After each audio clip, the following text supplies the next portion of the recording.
BPM, bullets per minute, is an interesting game in the sense that the elevator pitch sounds bizarre.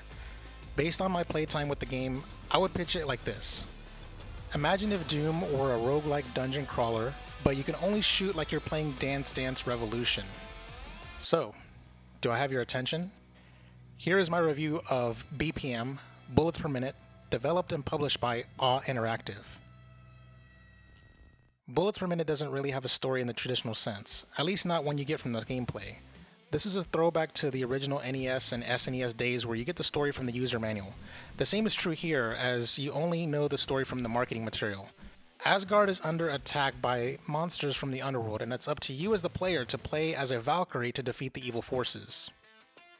The game consists of the player exploring a level and clearing rooms of monsters, collecting currency, keys, upgrading weapons and abilities, and fighting a boss. That is the loop in a nutshell, and although it may sound simple, it's much easier said than done. Also, it is oddly addicting. When the player spawns, the room is clear and there are no enemies. It is then up to the player to decide where to go. Luckily, there is a minimap on the top left corner to help with the navigation. Players can opt to disable the minimap in the game settings, however. The minimap has symbols to help you call out waypoints such as an item shop, a library, a bank, and the level's bosses, among other things. Generally speaking, those rooms are few and far between, as a majority of the rooms are filled with enemies that the players need to clear. Once cleared, the player is rewarded with a treasure chest, and it can include a random thing from currency, a key, health, a weapon upgrade, an ability, or a stat modifier. Once a room is cleared, the game will remember that it is cleared, so the player doesn't have to clear the same room twice. Now, the player doesn't have to clear the whole level before fighting the boss, but it is encouraged for the player to buff up before facing off against the boss. The shooting and reloading can only be done on a beat. In the middle of the screen, there is a visual metronome that allows players to see when the action is allowed to take place.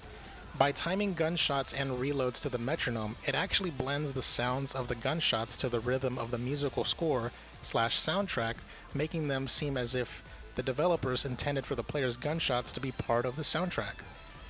Now, if the player can't keep with the rhythm and finds it difficult or cumbersome, then the feature can be disabled in the settings and the players can shoot and reload freely, but it does take away from the experience as the game wasn't made with this in mind. After trying it, the game didn't sound the same and it made the game easier and less satisfying to play. Also, the game takes away the score multiplier if you disable the rhythm shooting. Also, side note, since the game doesn't have a tutorial, for the first 2 hours of me playing the game, I was only shooting to the beat of the music, and I didn't know about the metronome, so you're welcome. The game only has 8 levels, but good luck getting to the 8th level as it requires an immense amount of skill just to beat the first level. This is the kind of game that stomps the player first, and then gives the player the opportunity to build themselves back up, and this is all in easy mode, never mind hard mode. There is no tutorial in the game, and the game doesn't tell players everything, just enough to get them going. There are no save slots either. This game is based on having a good run, so you can't just save the game and pick it up later. There is a drawback to this approach.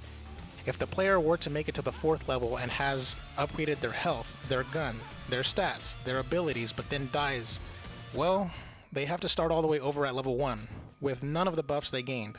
They can't just reset to the level 4, unfortunately. Some might think of it as BS, but the developers made the game like this intentionally. The game is a roguelike, so even though you are starting from square one, you also have a brand new level generated for you, which means that the upgrades will be different. Side note, a couple of my runs were heartbreaking because I had an armor piece that regenerated my health for me, and I had an ability that automatically cleared a room, but I could only use it on a timer, and it was the worst feeling having to lose a great loadout. If somehow you manage to beat all 8 levels, then there are 2 other things to keep the player's attention. First, there are 4 other Valkyries to unlock, and these Valkyries all have different default weapons and default stats. The other is a challenge mode. Side note, the developer put a note saying that more will come if they can afford it. Interestingly, one of the challenges is playing the first level, but in the style of a demake in the vein of Doom on the SNES. The game runs at a maximum resolution of 1080p. Sorry, no 4K support. But it does support high frame rates of 120, 144, and 200 frames per second, as well as the standard 30 and 60 frames per second. I chose to run the game at an uncapped frame rate, and it was buttery smooth, which is how a first-person shooter should feel like. The game's visuals are definitely inspired by the modern Doom games, and despite being an indie studio with a smaller budget, they managed to pull off the look and feel. There are fluid animations, well-textured environments, and precise and responsive controls. During my playtime, I did run into two extremely and very minor visual glitches that didn't affect gameplay at all, and it might not even be worth mentioning. The two instances involved walls in a room where there weren't textures and instead it was just blue. They were very small and they kind of look like a peephole to look through. The first time I saw it, I was convinced there was a purpose, like a secret room behind there, that I was supposed to find. Also, I'm convinced that it still might be a secret that I didn't find.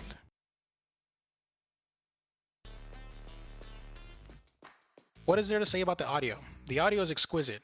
Audio mixing and levels are finely tuned to perfection, and the star of the show is the kick-ass rock soundtrack. Enough said.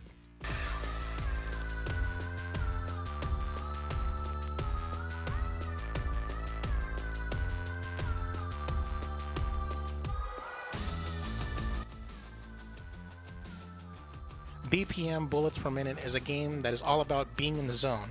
It's all about getting into that flow state. There were times where after my run ended, my eyes were bloodshot from not blinking.